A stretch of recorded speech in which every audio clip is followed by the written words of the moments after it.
തമിഴ്നാട്ടിലെ അത്ഭുതങ്ങൾ ടിവിക്ക് മുന്നിൽ DMK തകർന്നടിഞ്ഞു എന്ന വാർത്തകൾ നമ്മുടെ നാഷണൽ ബ്രേക്കിംഗ് ആയി വരുന്നുണ്ട്. തമിഴ്നാട്ടിൽ ടിവിക്ക് വിജയ് അവിടുത്തെ മുഖ്യമന്ത്രിയാകുമെന്നുള്ള വിവരങ്ങൾ കൂടി പുറത്തു വരുന്നു. വലിയ വാർത്തയാണ്. മറ്റൊന്ന് ബംഗാളിൽ മമത പൂർണ്ണമായും തകരുന്നു. അവിടെ BJP അധികാരത്തിൽ വരുന്നു. ബംഗാളിൽ BJP അധികാരത്തിലേക്ക് 142 ആയി കഴിഞ്ഞു. കേവല ഭൂരിപക്ഷത്തിന് 148 വേണ്ടത്. 142 ആയി കഴിഞ്ഞു. ഒറ്റയ്ക്ക് BJP തമിഴ്നാട്ടിൽ അധികാരത്തിലേക്ക് ബംഗാളിൽ അധികാരത്തിലേക്ക് വരികയാണ്. അവിടെ മമതാ രാജ് തീർന്നിരിക്കുകയാണ്.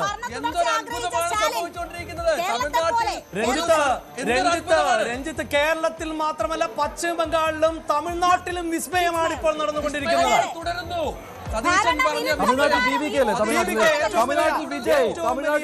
മുന്നേറ്റം നടക്കുന്നു. 91 സീറ്റുകളിൽ വിജയ് ആരാധകരെ മൊത്തം സന്തോഷിപ്പിച്ചുകൊണ്ട് തമിഴ്നാട്ടിൽ വിജയ് മുഖ്യമന്ത്രിയാകാൻ പോകുന്നു. വളരെ പെട്ടെന്ന് വിജയ് മുഖ്യമന്ത്രിയാകുന്നു. ലീഡ് ചെയ്യുന്നത് വലിയ അത്ഭുതങ്ങളാണ്. തമിഴ്നാട്ടിലും പശ്ചിമ ബംഗാളിലും കേരളത്തിലും ഭരണവിരുദ്ധ വികാരം ആഞ്ഞടിക്കുന്നതാണ് കാണുന്നത്. പക്ഷേ അസമിൽ രമേശ് പിഷാരടി ഇപ്പോൾ 2145 വോട്ടിന് പിന്നിലായിരിക്കുകയാണ്. ശോഭയുടെ ലീഡ് 2145. ഒരു ഘട്ടത്തിൽ 6000-അടുത്ത് പോയ ലീഡാണ് ഇപ്പോൾ കുറഞ്ഞത്. മഞ്ജുഷ എന്തായാലും രമേശ് പിഷാരടി പിന്നിൽ 2145. പാലക്കാട് NDA പക്ഷത്തേക്ക് നീങ്ങുകയാണ്. നിയമവും അങ്ങനെ തന്നെ നീങ്ങുകയാണ്. നിയമവും പാലക്കാടും NDAയുടെ ശക്തിയായി മാറുന്നു. ഇരവിപുരത്ത് ലീഡ് ഉയർത്തുന്നു UDF. ചവറയിൽ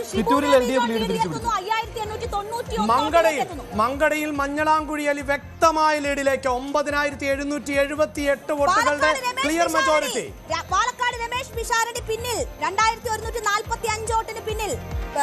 മാണി സി കാപ്പൻ പാലായിൽ 193 വോട്ടുകൾക്ക് ഇപ്പോൾ മുന്നിട്ട് നിൽക്കുന്നു. പാലായിൽ ജോസ് കെ മാണിയുടെ ഒരു തിരിച്ചുവരവിന് ഇപ്പോഴും തടയിട്ടുകൊണ്ടിരിക്കുകയാണ് മാണി സി കാപ്പൻ എന്നതാണ്. കൂത്തുപറമ്പിൽ PK പ്രവീൺ 4000-ലധികം വോട്ടുകൾക്ക് മുന്നിലാണ്. കൊടുങ്ങല്ലൂരിൽ VR സുനിൽകുമാർ 227 വോട്ടുകൾക്ക്. തിരൂരിൽ കുറുക്കോളി മൊയ്തീൻ 1356 വോട്ടുകൾക്ക്. പാലായിൽ മാണി സി കാപ്പൻ 193 വോട്ടുകൾക്ക് എന്ന നിലയിൽ ഇപ്പോൾ മുന്നിട്ട് നിൽക്കുന്നു. അങ്ങനെ ചില മണ്ഡലങ്ങളിൽ ഇഞ്ചോടിഞ്ച് പോരാട്ടമാണ്. ചില മണ്ഡലങ്ങളിൽ കൃത്യമായ അപ്പർ ഹാൻഡിലേക്ക് UDF പോകുന്നു. UDFന്റെ മേൽക്കൈ ഇപ്പോൾ ഏതാണ്ട് 90. കേരള കോൺഗ്രസ് മാണിക്ക് ചങ്ങനാശ്ശേരിയിലും കാഞ്ഞിരപ്പള്ളിയിലും പൂഞ്ഞാറിലും റാന്നിയിലും ലീഡ് കിട്ടിയിട്ടുണ്ട്. കഴിഞ്ഞ തവണത്തെ പോലെ വന്നിട്ടില്ല എങ്കിൽ പോലും 4 മണ്ഡലങ്ങളിൽ ഇപ്പോൾ ലീഡ് ചെയ്യുവാനായിട്ട് കേരള കോൺഗ്രസ് എമ്മിന് കഴിഞ്ഞിട്ടുണ്ട്.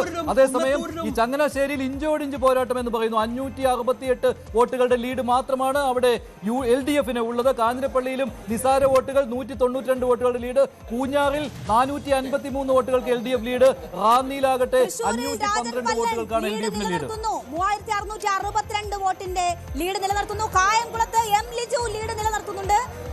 കുണ്ടറയിൽ PC വിശ്വനാഥ് 5000-ലധികം വോട്ടുകളുടെ മെജോറിറ്റി. ഇതാ വീണ്ടും VS ജോയുടെ മെജോറിറ്റി കൂടുന്നുണ്ട്. 3500-ലേക്ക് VS ജോയുടെ ലീഡ് ഉയർന്നു വരികയും ചെയ്യുന്നുണ്ട്. മലപ്പുറത്ത് UDFന് ലീഡ് മാത്രം നോക്കിയാൽ മതി. എല്ലാ 16 സീറ്റുകളും തൂത്തുവാരുന്നു. കേരളത്തിലെ ഏറ്റവും കൂടുതൽ നിയമസഭാ സീറ്റുകളുള്ള ജില്ലയാണ് മലപ്പുറം. ആ ജില്ല ഇപ്പോഴിതാ ലീഗ് UDF തൂത്തുവാരുന്നു എന്നതാണ്. അവിടെ ഇടതിന്റെ പൊടി പോലുമില്ല കണ്ടുപിടിക്കാൻ എന്നതാണ് ഇപ്പോഴത്തെ സാഹചര്യം.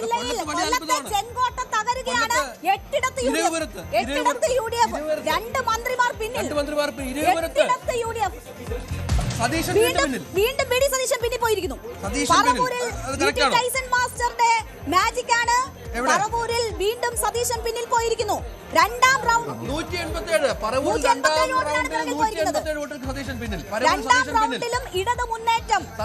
പറവൂരിൽ സതീശനും സണ്ണി ജോസഫുമാണ് ഇപ്പോൾ കോൺഗ്രസിൽ വെല്ലുവിളി നേരിടുന്ന രണ്ട് താരങ്ങൾ. കേരളത്തിലെ 2 വൻമരങ്ങൾ, കേരള രാഷ്ട്രീയത്തിലെ 2 വൻമരങ്ങൾ ഇപ്പോൾ പിന്നോട്ട് നിൽക്കുന്നു എന്നതാണ്. പ്രതിപക്ഷ നേതാവ് സതീശനും പിന്നിൽ നിൽക്കുന്നു. 2 വൻമരങ്ങളും പിന്നിൽ പോകുന്നു. വോട്ടെടുപ്പിൽ വോട്ടുകൾക്ക്, അതായത് ആദ്യ 2 റൗണ്ട് കഴിഞ്ഞപ്പോൾ 100. കൂടുതൽ വാർത്തകൾക്ക് News 18 Keralam YouTube channel subscribe ചെയ്യുക.